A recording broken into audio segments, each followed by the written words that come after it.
To the world, the powerful message we sent, let freedom ring. So very proud of Americans, proud of this day, I stand with you all, saying God bless the USA. Let freedom ring. Again, I must say out loud, today, let freedom ring.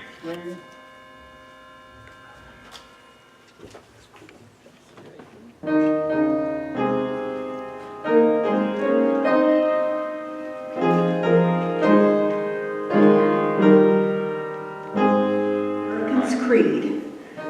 I believe in the United States of America as a government of the people, by the people, for the people, whose just powers are derived from the consent of the governed, a democracy and a republic, a sovereign nation of many sovereign states, a perfect union, one and inseparable, established upon those principles of freedom, equality, justice, and humanity for which American patriots sacrificed their life and fortunes. I therefore believe it is my duty to my country to live and to support its Constitution, to obey its laws, to respect its flag, and to defend it against all enemies. All right. April is an important month with the American Civil War, our heritage, and everything else. The war started. We had the Battle of Shiloh. I know I'm jumping around, but I'm speaking about the month of April. We had the Battle of Shiloh in Tennessee. We had Five Forks. We had the surrender. We had the death of Mr. Lincoln.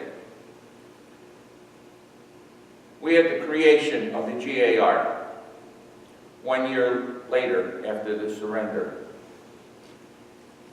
This was an important organization for the veterans. They came home not unlike our veterans to today. It was founded in April 1866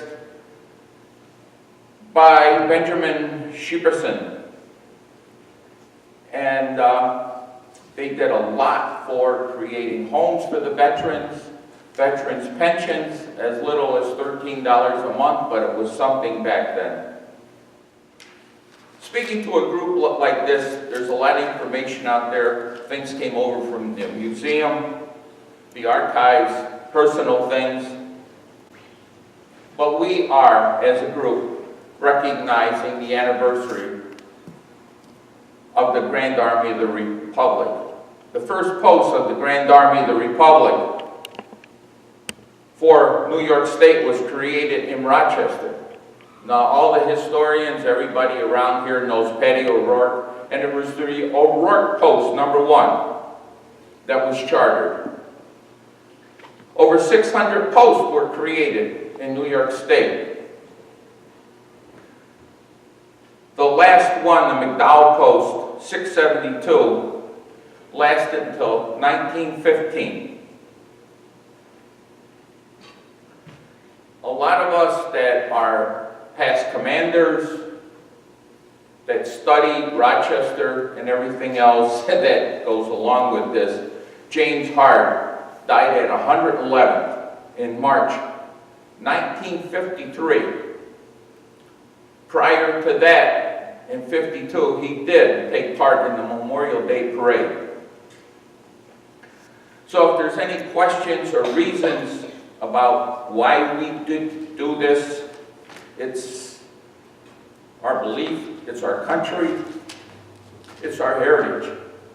So I've been a reenactor and a member of the Sons for many years.